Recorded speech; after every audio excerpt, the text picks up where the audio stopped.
So yesterday we were kind of getting ready to kind of get into this problem solving lesson. So what I want you to understand is that when you're doing problem solving, the book gives us lots of different ways that we can kind of use, lots of different methods that we can use to solve word problems. And some of us are visual, which means drawing pictures help us to kind of know how to solve the problem, rather than it just being like a big giant story with a bunch of information that ultimately can confuse us. Sometimes pictures make the story kind of come to life, and it makes it easier to find the answer, okay? So that's what this lesson is all about. It's about creating a picture, creating a table that's going to help you to find the answer you're trying to search for. So here's the word problem, okay? So the word problem reads, a computer store is buying cases of laptops and laptop sleeves. The store is going to offer a free sleeve with every laptop. So imagine that you own your own store. You own a computer store. And you want to get customers to come to your store. So one of the things you're offering is that if you come to my store, I'm going to give you a laptop, and then to go with your laptop, I'm going to give you a free sleeve to go with it. Okay, a sleeve's kind of like a place that thing you can kind of put your laptop in to kind of protect it.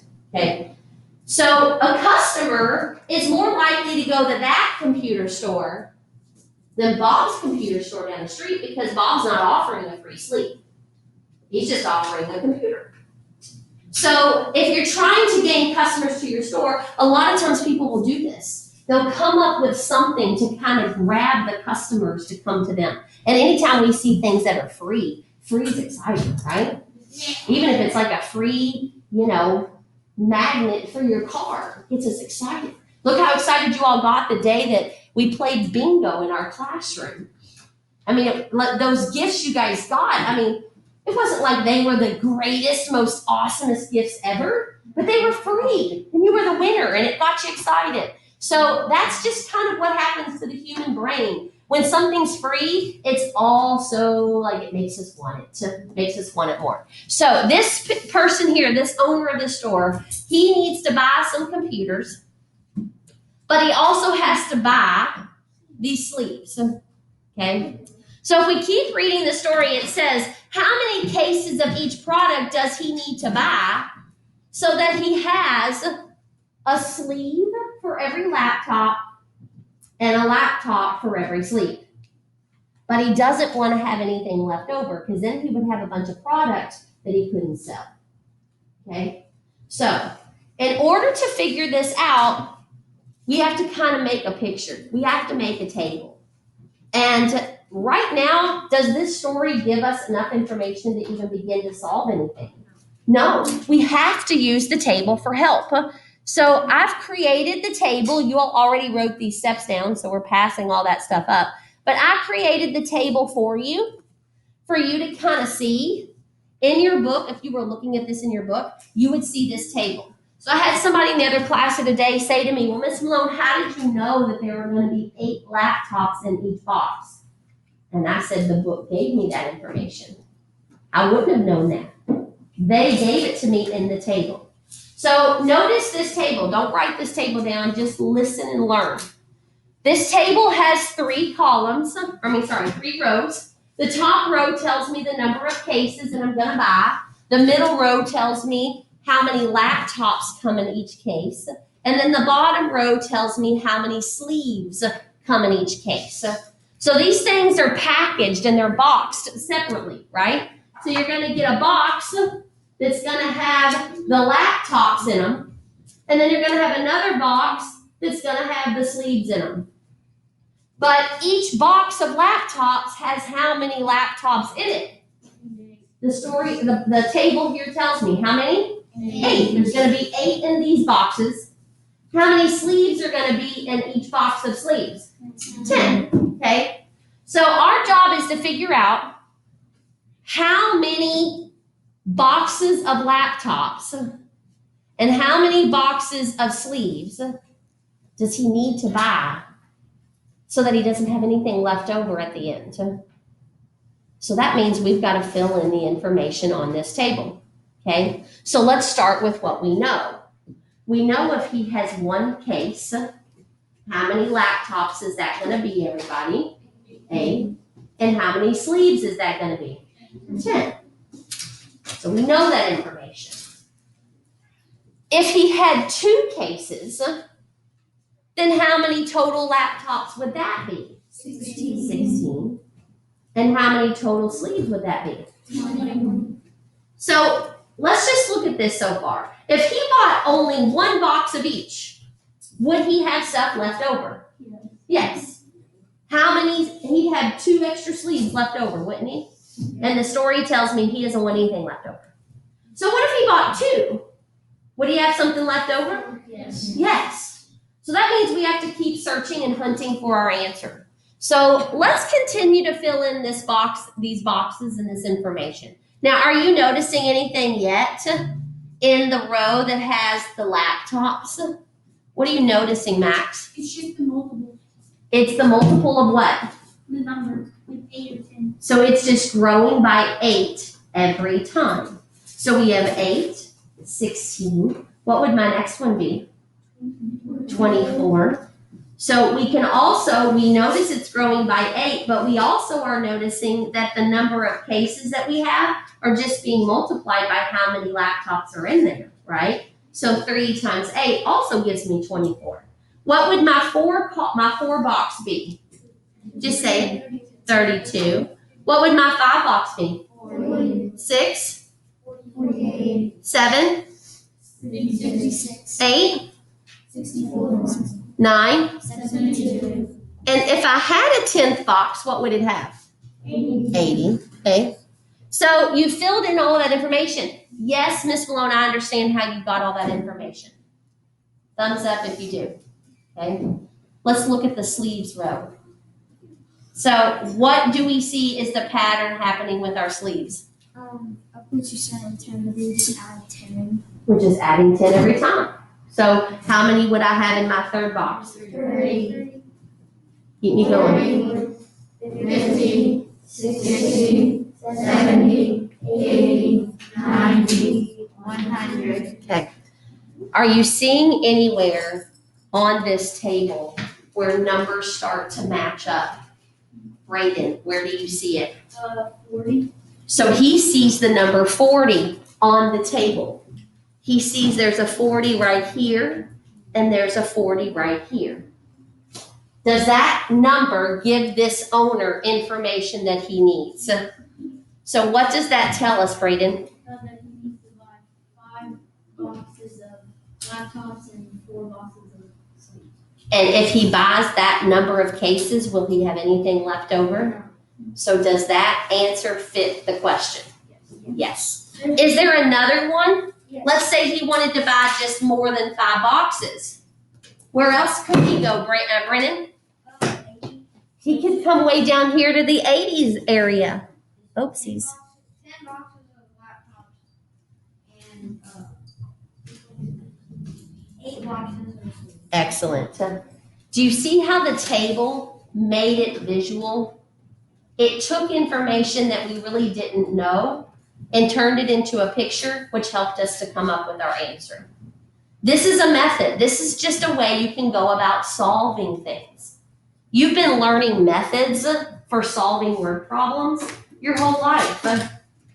I mean, when you were in 1st grade and your teacher was teaching you 5 plus 2, if you couldn't figure out how to count on, like start with 5 and count 2 more. Right now, that sounds like such an easy thing. But when you were like 5, that was hard. So your teacher would teach you some methods, and she would say, okay, well, let's use some marbles for help. If I have 5 marbles, and then over here I have 2 marbles, well, let's put all those marbles together and see how many we got. They took a problem and made it visual, and it helped you to figure out the answer. That's all this table's doing. It's taking it and making it visual for you, okay? So now what I want you to do is in your workbook on page, 81, there's a table. That's question number 1. The story this time is not about laptops and laptop sleeves, but it's about two people that are running a race. Those individuals are Maria and who? Isabel. So the story tells us, or we could even look on the table, we don't even need to look in the story. The table tells us that the first lap, how long did it take Maria to run the first lap? Some of you are with me, some of you are not. Come to Miss Malone's land, not La La Land. Connor G. 45 seconds. It took her 45 seconds to run one lap. What about Isabel? Connor? 75 seconds. 75. That's the name of my sister. So right now, who's running faster? Who's running faster, Connor? Maria. She's moving quicker, right? But the story isn't about who's gonna win. The story says, at what time will it be when they meet at the starting spot? When will they both get to the same time? I know. Okay, so how are we gonna figure this out? What are we gonna have to do as it? We're gonna have to start at Maria's time and her first time is 45 seconds, then add 45 onto that. And keep Yes, excellent. So we gotta fill in our graph. So if we know it took her 45 seconds to run the first lap, then how many seconds is it gonna take her to run her second lap, Carson? 90. We literally are just growing each lap by 45 seconds. All he did was add 45 to the first time, and he got his new time. So now if 2 laps is 90, what's 45 plus 90? So that's how long it took her to run 3 laps. So I want you to take a couple of minutes and fill in this table. Fill in the table with the information that it needs in order for you to figure out the answer. So you don't just need to fill in Maria's information, but you also need to fill in Isabel's. Yes, so the top tells you the number of laps. So that's where you would just fill in like 2 laps, 3 laps, 4 laps. And if you aren't sure what to do, raise your hand. So I can come around and kind of help you to understand what you're supposed to be doing.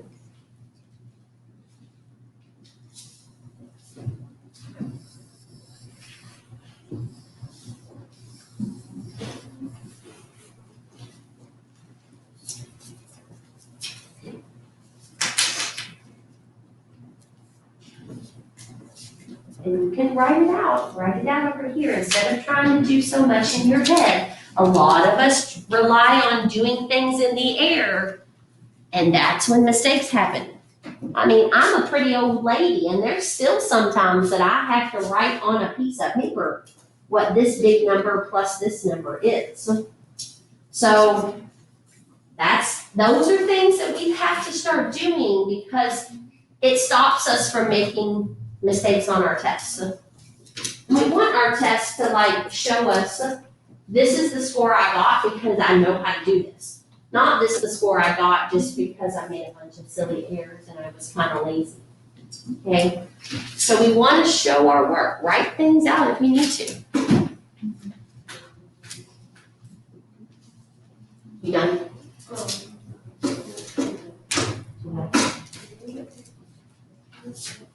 Yes, yeah, you don't have to keep going. Yeah. So Xander just asked a really good question. He said, do I have to fill in every box? Or if I already found my answer, can I stop? Yes. Yeah, well, I just did all of it anyway, so. That's fine, that's fine. Do we have to write out our answer? No, you have to write that. Okay, so Right down here. that's all right, keep working, but because we have more we have to do, I'm gonna kind of go ahead, okay? So what we've probably done now, most of us, if we're starting to kind of get to a point where we see 2 numbers that match, okay? What was the number that you found, Xander, matched on your I graph? found that 225 max. He got to 225. So once the times matched up, he could stop. So how many laps, Xander, had Maria done by the time she reached 225 seconds? Maria did 3 laps and Isabel did 5. So if Maria had completed, Please don't flip. I think you're the other way around. Yeah. Oh, yeah. Maria had completed 5 laps. Isabel had completed 3. So we can see Maria's still in the lead, right? She's run more laps, but by the time by the time they reach the starting point together again, it was 225 seconds later. But Maria had just gone around 2 more times than Isabel. Okay? But they got to that same spot at 225 seconds when Maria was at lap 5 and Isabel was at lap 3. Do y'all see how tables can help you solve the answer you're searching for? Yep. So this would have been what you would have been doing as a homework assignment last night, but we're kind of just playing and practicing a little bit today. Okay? Do you feel pretty good with tables? Okay. So what we're going to actually do at this point, now that you kind of know how to kind of explore them, take the information that you have, fill in a table, and then use that information to get the answer you need. We don't have to really kind of practice any more of these. Now, I will tell you that I said problem number 2 was also helpful, but if you look at problem number 2, the table sort of looks a little bit in a different way. Notice how tables don't always have to look like this one. Sometimes they just kind of look like a line of information, and you're just filling in the information that's missing. This was on equivalent fractions. So all they were asking you to do was find the number that was missing that would create that equivalent fraction. Yeah, so that one was pretty simple. As long as you remember how to do equivalent fractions, that one should have been pretty simple. Okay? And then if you flip over to the back where question number 3 was, question number 3 was one that was somewhat of a challenge last night to those kids doing it from home. But sometimes word problems are challenging just because how the people who make these books write the problem makes it challenging. Not really that you don't know how to do it, okay? So this particular problem says that you have 3 numbers, one's a 2, one's a 5, and one's an 8. And you have to arrange these numbers in an order so that the number you get is divisible by 4. So sometimes you don't have to make a table. Sometimes your table is a guess and check kind of table. So looking at those 3 digits, do you see 2 digits? Now first off, to know if it's divisible by 4, you got to know 4's divisibility rule. Who can tell me 4's divisibility rule? Tessa? The last 2 numbers of like the number are divisible by 4. Good.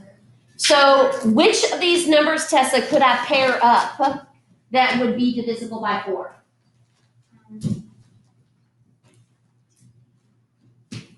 What 2 numbers could I put together that would give me a number that would be divisible by 4? 8 and 5. So if I put 8 and 5. okay, so if I put an 8 and a 5 side by side, what number do I get? 85. I get 85. So to see if 85 is divisible by 4, Tess, I'm going to come over here and I'm going to try to work it out. 4 goes into 8 how many times? 2 times. 2 times 4 is? 8. When I subtract, I have nothing left over. Now I have to drop down my 5. Can 4 go into 5 perfectly? So is 85 a number that can be divided by 4? No. So we can't put 85 together. That wouldn't work. Haley. Sorry, Hallie, go. She says 28. So if I put a 2 and an 8 side by side, can I do 28 divided by 4 and get a perfect number? Yes. Yes. So you are right. I can put 28 together. What would be the digit that hasn't been used that would have to go still in this number? 5. Where should 5 go? Will it go in the front of the 2 or in the back of the 8? It would go in the front. So 528 is a possible combination of those numbers because 528 is divisible by 4. What would be another one? Because there's actually another one. James. It would be 5 and 2. So he wants to put 5 and 2 together because will 4 go into 52 perfectly? Yes. Yes, it will. If I show the math over here, 4 goes into 52. And I bring down, it goes in perfectly 13 times. So then the digit that would be left over is what digit, James? I would be 8 and it would go first. There you go. So those two are your possible number combinations. The word problem on that book page sounded a little more confusing than that because it was like make a table to solve. Do you have to make a table to solve that? Yes. No. Sometimes your table's just a guess and check kind of table. Doesn't have to be that kind of table.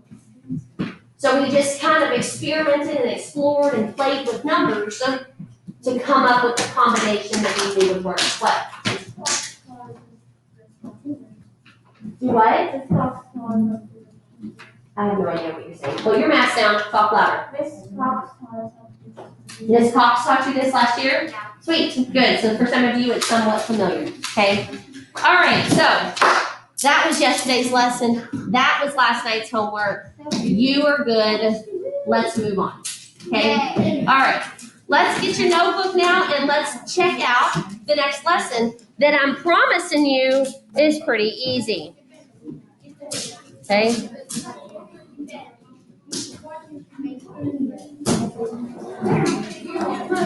All right. So, friends, we're only 20 minutes into this class period, so we still got time left to go. Wherever your notes stopped from the other day is where we want to kind of pick up for today. In your math? I know. So what I want you to do today is I want you to fill in what today's title of our lesson is. But when I start showing you new information, so this is the shade. I put the shade up on our notes here. When I start lowering the shade, I don't want you to just start copying what you see. You may not need to copy what you see. We learn through listening. So sometimes if you just listen, you might figure out how to do this without writing any of this stuff down. Okay? So the title of today's lesson, we're going to learn how to look at a fraction and determine if that fraction is greater or equal to 1. Okay? And right now, that title might sound somewhat difficult, but you're going to see here in a second, this is some simple stuff. Okay? All right. So give me attention. Show me that you're really locked in because this is new information. You don't know how to do this yet. Nobody's taught this to you before unless you've kind of explored some of this stuff on IXL. Okay? So the first thing I want you to see is something called an improper fraction. Okay? Now, improper fractions. In the world of fractions, an improper fraction is not right. It's improper. If you think about something being improper, then it's like it's not the way it's supposed to be. Okay? So in fraction world, when the numerator is greater than the denominator, that's not right. That's not how it's supposed to be.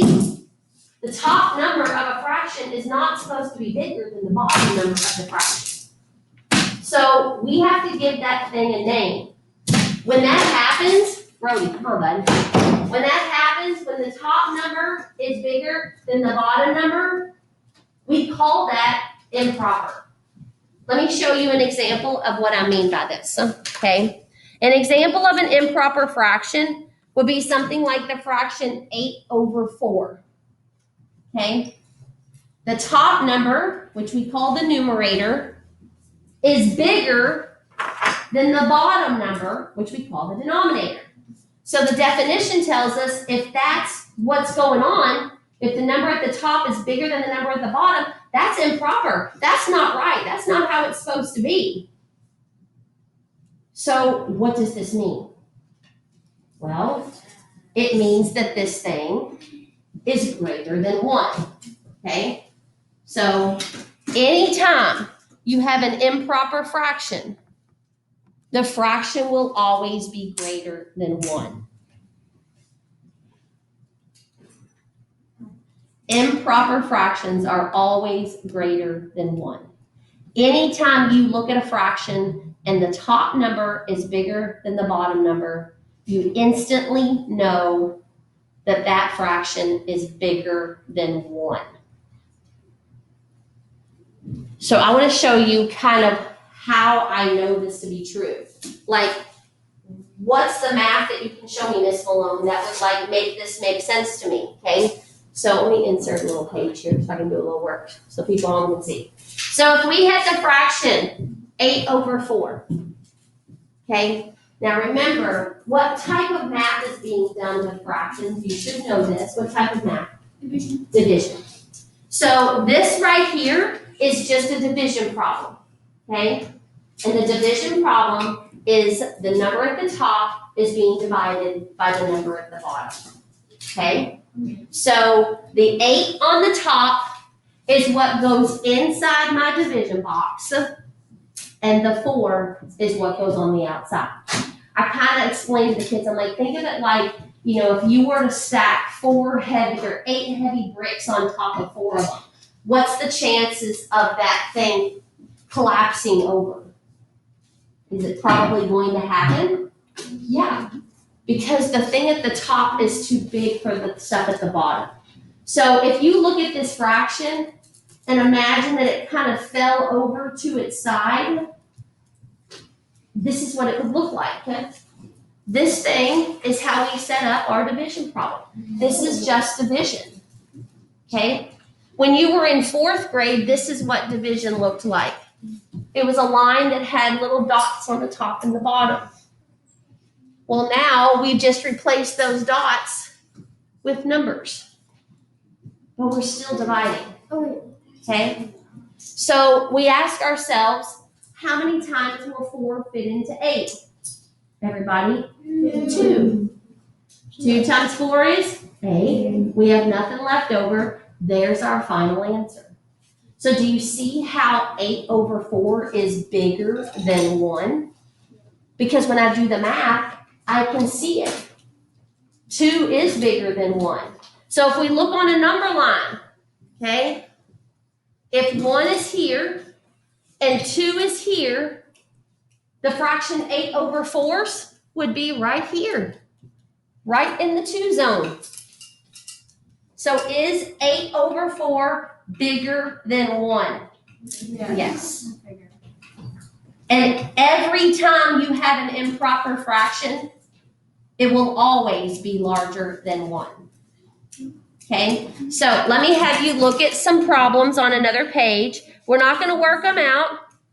You're just going to tell me, look at these problems here and tell me which numbers show improper fractions. Like there's number 1, number 2, number 3, number 4, number 5, 6. Colin, where's an improper fraction? 2. Number 2 is improper. So since the 4 is on the top and the 3 is on the bottom, that's an improper fraction. Is that fraction, Colin, greater, smaller, or equal to 1? Greater? It's greater. Very good. Number on the top is bigger than the number at the bottom. That makes it greater. Emily, give me another one. Number 3. That's an improper fraction. Emily, is it greater, less, or equal to 1?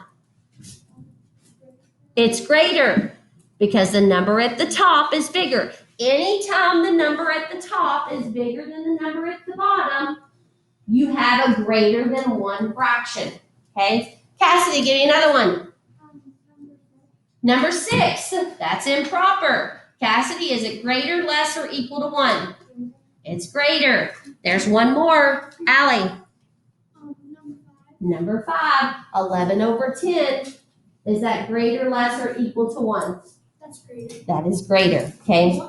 Do you think you could be a fraction detective and find improper fractions? Could you look at an improper fraction and tell me, just by looking at it, if it's bigger, smaller, or equal to 1? Yes. Because every improper fraction is greater than 1. Thank you. What? So number 5, how it's 11 over 10.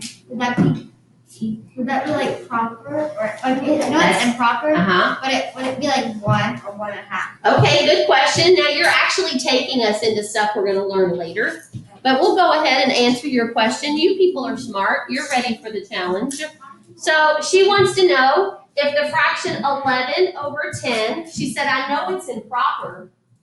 I know it's bigger than 1, but can you show me the math to kind of explain that? So let's flop this thing over to its side, okay? So I have 11 that would be inside. I have my 10 that would be on the outside, okay? So 10 goes into 11 how many times? 1. 1 whole time. 1 times 10 is? I subtract, I have 1 left over, okay? Now, the option, you have 2 options, so, okay? Your option is to add a decimal and then add a 0, which we're gonna get to that. We're going to start learning how to add numbers inside of our division box using decimals. Did I change this number inside of here by adding a decimal and a 0? No, it's still 11. Now, if I didn't have that decimal there, would it be a different number? Yes. Yeah. So do you see how that little bitty dot completely kept it different? Yeah. I mean, it kept it as 11. So that decimal is necessary, all right? So here's what I could do. If I added my little decimal and then my 0 after, I can just continue to do my division like I was taught before. 10 goes into 10 how many times? 1 time. But I have to put my decimal on my roof if I put my decimal in the box. So 1 times 10 is 10. You got nothing left over. That's the end of your problem. So your answer is 1 and 1/10. So Okay. if like So do you see how it's larger than 1? It's got a little bit more than 1. yeah, so whenever like how directions said equal, proper, or improper, which one would be improper? It's improper because the top number is bigger than the bottom number. That's the definition of an improper fraction. Whenever the top number is bigger. Thank you. But if it's greater, less, or equal to, it's always greater, and that's why. Now, if you wanted to turn your answer into a decimal, you would do it that way. But watch this cool stuff too. Instead of turning it into a decimal, let's say you wanted to turn it in your leftover stuff into a fraction. Okay? So this time I have 1 thing left over. I don't want to add any decimals. So we are never, hear me loud and clear, never going to put an R on the roof again. That's 4th grade stuff. We are over that. Yeah. You are now going to put your leftovers of a division problem as either a decimal, like this one, or as a fraction. So to turn this into a fraction, this becomes your numerator, that becomes your denominator. So your answer is 1 and 1/10. Okay. But as you can see, they are greater than 1. What? No, it's not. The decimal one, I didn't really get the pattern where you got this 1/10. This piece, where this piece came from, because I just I kept on with my division. Okay, so like when I added that decimal, so when I first started, okay, I did 10 into 11 1 time. 1 times 10 was 10. When I subtracted, I had 1 left over, right? And then I added my little decimal and my 0. But remember with division, if I want to keep going, what do I do with the number that I just put in the box? I have to pull it down to kind of keep on dividing, right? So now 10 goes into 10 how many times? 1 time. So that's where that came from. Okay? But this is what we're going to learn to do later. Okay? So don't worry if that's like not making sense right now. I don't want you worrying because we're not doing that yet. Okay. All right. So let's go back. Does everybody understand now an improper fraction? Yes. Yes. So if it's not improper, Miss Malone, then what is the other thing? Well, the other thing would be a proper fraction. Okay, these are normal fractions. This is what you're used to seeing. When the numerator is smaller than the denominator. Okay, so this is just a normal fraction where the number at the bottom is the larger number. Okay, then that would be like 3/7. That's an example of a proper fraction. Okay, and it's proper because it's right. It's the way it's supposed to be. There's nothing wrong with it. The big guys at the bottom, the little guys at the top. That's how things are supposed to be. So if it's proper, do you think it's going to be greater than 1 or less than 1? It's going to be less. Fractions that have the big number at the bottom are going to be smaller than 1. Okay? Improper fractions are bigger than 1. Proper fractions are smaller than 1. Okay? So do you want to see how that looks? Okay, so how would I know that the fraction 3/7 is actually smaller than one whole number? Okay, so let's look at it. All right, now pay close attention here. If the fraction was 3/7 and I wanted to see if this thing was bigger or smaller than 1, well, I would just flop this thing over to its side, put my 3 on the inside and my 7 on the outside. And this is where fifth graders are like, they make a lot of mistakes here because you all always want to put the big number inside. You don't get to decide where they go. The fraction decides it. The number at the top is what goes in the box. So in this example, the small number's inside. And so now you're like, well, wait a minute. 7, I can't do 7 into 3, right? Shh. 7 won't go into 3. So what could I do to make 7 bigger? What could I do, Rory? Well, if I just add a 0, I've now changed that 3 to a 30, and I'm not allowed to do that. Yeah, I could put a decimal. Is it now still a 3? Mm-hmm. But have I now made it look like a 30? Yeah. So 7, please stop. 7 won't go into 3 because it's too small, but 7 will go into 30 about how many times? How many, Brennan? 4. He thinks about 4 times, so I'm going to put my 4 on my roof. What's missing that needs to be on the roof? The what? What's missing? She told me to put this in the box, so I better put it where? On the roof too. Okay. Why did I put my 4 above my 0? Remember when I taught you division and we learned what, Tessa? If the divisor can't go into the dividend, you go to the second number and that's where you put over your. Yep, girl, good job. You keep everything lined up. So if that's the last digit I use, I need to stay in that zone. Okay? So I just put a 4 up here, Brennan. What am I supposed to do next? 4 times 7 is what? 28. 28. When I subtract, bud, what do I get? I get 2. Okay? Now, I can't put a little fraction next to a decimal. That's like breaks all the rules of math world. So that means if I'm playing with decimals, I gotta keep playing with decimals. So if I have stuff left over, what should I do? What do you think, Brennan? Put the 2 after the 4, so it would be. I can't do that. Can't do that. That's okay. I love that you're thinking, but I can't do that.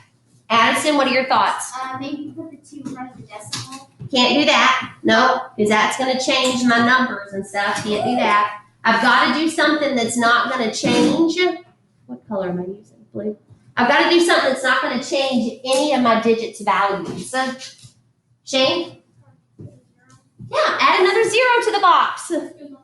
That's not going to change anything, right? So I just added another 0, and now let's pull that guy down. 7, now let's divide again. 7 goes into 20 how many times? 2 times. 2 times 7 is 14. What do I got left over? 6. Darn it. What am I supposed to do? This goes on forever. Yeah, this can technically go on forever. 7 goes into 60 how many times? 8. About 8. That's 56. You're left with? Another 0. What are you noticing? You have to do the same problem. Am I ever going to come to an ending? No. So that's why you do fractions. That's why this thing, like if I picked up my calculator right now, just to kind of show you, okay? If I picked up my calculator and I typed into my calculator 3, because I have to type the number that comes first, 3 divided by 7 equals, it tells me 0.428571443. Now notice if I flipped my screen sideways, it would give me more and more digits. This thing doesn't come to an end. Okay? So this is decimals.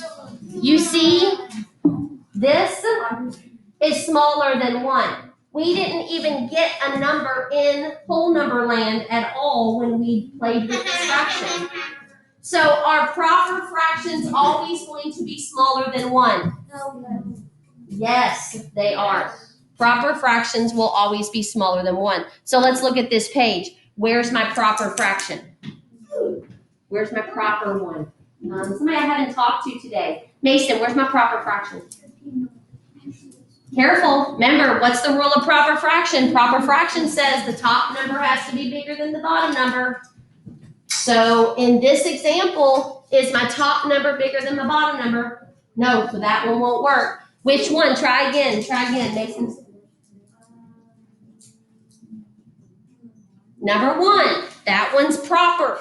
This is how it's supposed to be. The 2 at the top is supposed to be small. It's smaller. It's supposed to be at the top, and the bigger number's at the bottom. So Mason, is 2 over 3 going to be a fraction that's smaller, greater, or less than 1?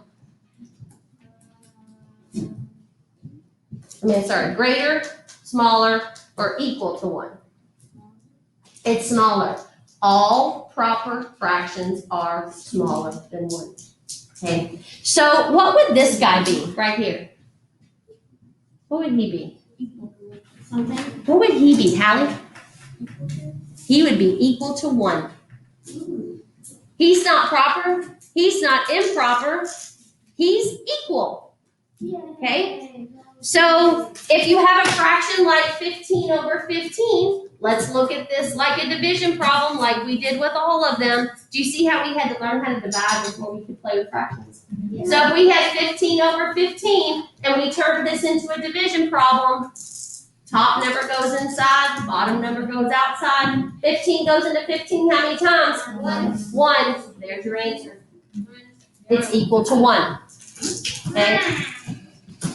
This is proper, improper fractions.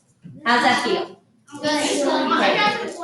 Now, see, you all are loving kind of this stuff. Now, I do want to show you one extra little nugget of news. Mm-hmm. A nugget of news. Yes, thank you. And the last thing, so some of you are having fun doing your division with decimals, okay? That's cool. But you won't have to do that on your homework tonight. But one thing you will have to do is, let me get my shade gone. You will have to do these, what's called a mixed number, okay? A mixed number is basically, think of it about what its name is. You see the word mix. It's a mix of a whole number and a fraction together. So whenever we see a whole number, this one's not really, hang on, let me get rid of that example. I don't like that example that I gave you guys. Whenever we see a whole number, let's just say like 2, and then a fraction next to it, that's called a mixed number. Okay? It's just got a whole number and a fraction together. That's called a mixed number. Okay? Now, tonight on your homework, you will have to look at some of these improper fractions, and you will have to simplify them and turn them into a mixed number. Okay? So we're going to do one together so that you can see how to do this. All right? Everybody got what a mixed number is down? Oh. I like that. And remember, you may not have to write all this stuff down. If you can just figure out what it is by just listening, then you really don't have to put all this stuff in your notes, okay? All right, so I'm going to show you how to take an improper fraction and how to turn that improper fraction into a mixed number. And this is really easy, okay? So I'm going to come back to this page in a second, Howard. All right, so let's take one of these. So choose one of these fractions on here that's improper, and we're going to turn it into a mixed number. So, Dominic, which one you want? Number 6. He wants to do number 6. Okay, 10 over 3. Okay, that one's improper. So we're going to turn that improper fraction into a mixed number. Okay, so, Dominic, how do you think I'm going to do this? Well, you take a 3 and you put it outside. Well, Okay. you tip over the fraction and then you take the 3 and you put it outside the box and you stand inside the box. Beautiful. Okay, so we're going to set it up as a division problem. Okay. So tell me now what's my next step? Well, 3 can't go into 1, but 3 can go into 10. Okay. 3 times. Beautiful. So where's my 3 going to go? It's going to go on top of the 0. Yes, good. Okay. And then there's going to be a 9 under the 0. Good. And then you subtract that and you end up with 1. Okay, now, here's where we're like, what now? We're playing with fractions, we're going to keep it at fractions. If we're playing with decimals, we're going to keep it as a decimal. If we're playing with fractions, we're going to keep it as a fraction. So this is so easy. Okay, this is so easy. You just take this leftover guy, he becomes the top number of your fraction, and your divisor is your denominator. Okay? And so your final answer becomes 3 1/3. Now, let me show you all, like to know if you're right, I would say do the backwards check. Start with the number you got, 3 1/3. You make like a check mark, it's the backwards check. But that's how your answer should look. 3 1/3. Okay? So, now let me show you something else that's really cool. Okay? To check and see if you got it right, if you think that that's your answer, then if we got it right, we should end up back where we started, shouldn't we? So to check yourself, you literally just multiply these guys together and then add that one together. What's 3 times 3? Plus 1. And you keep your bottom number the same. So you are correct. Do the backwards thing. Okay? On. There is a 10 out of 10 supposed to be that. That's equal to 1. Yeah. Alright. So Sophia just wanted to know, she said on the homework page, there's one that has a 10 over a 10. How do I simplify that? What would 10 over 10, if you work that out as a division problem, what would it be? Everybody? It would be 1. So that's all your answer is. If you divided 10 into 10, what would you get? 1. 10 goes into 10 one time, that's your answer. All right, you all feel pretty good on this? Let's try one together before I set you free, okay? All right, and then we're gonna stop. So, Dominic had us do problem number 6. You all work. I'm gonna make you work. So for problem number 1, will you have to simplify that one? No, because it's already proper. Okay? We'll be having outdoor recess today, and all the fields will be open. All right, so this, if you, stay with me. Come on, we're almost done. If you see 2/3, this is already in simplest form. You do not have to do anything to that proper fraction. It's already as low as it needs to go, okay? But if it's improper, you have to simplify it. So I want you all to show me, do problem number 2, okay? You're gonna work out that one, problem number 2. I want you to put that one in simplest form using division. I want you to do problem number 3, and I want you to do problem number 4. Okay? 2, 3, and 4. So you're gonna turn number 2 and number 3 into a mixed number.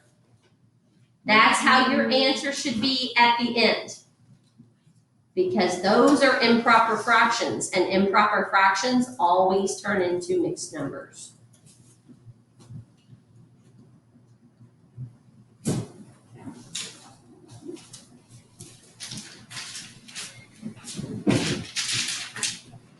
I'm gonna grab Cassidy. I'm gonna grab you and let you come to the board on this side.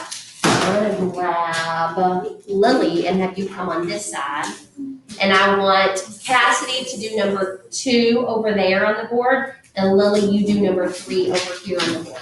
I'm not gonna have anybody do number 4 because everybody, what should number 4 be equal to? 1. We don't even have to do any math for that one. But these ladies are gonna work their problems up here. And where's yours? You are supposed to be working those stars problem. You won't have trouble if we do the things we're supposed to be doing. Beautiful, Cassidy. Circle your answers so that they can see. So Cassidy's already finished her final answer. Now, the only thing I'm gonna ask Cassidy, go back up to the board for just a quick second. Will you make your whole number a little bit bigger? I want the whole number to be bigger than the fraction. There you go. Now it looks like 1 whole and 1/3 left over. Cassidy, I have a question. How did you get 1? Good, okay. Say now what? I understand it. I'm convinced now. Thank you. Okay, so now let's check out over here. Let's check out Lily's. So Lily turned hers into, now notice guys, she kind of was a little bit stuck because she was like, well, 2 will go into 8 perfectly.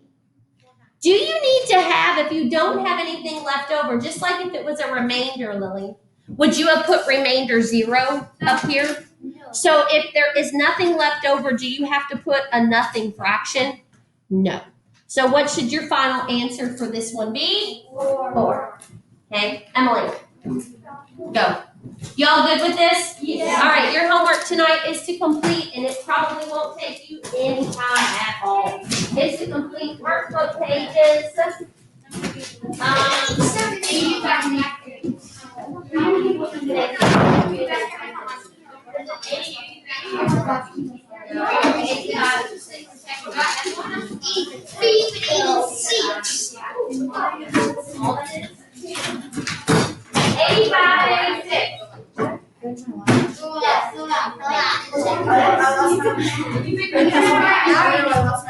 I mean, 85 and 86, that's your homework for tonight. I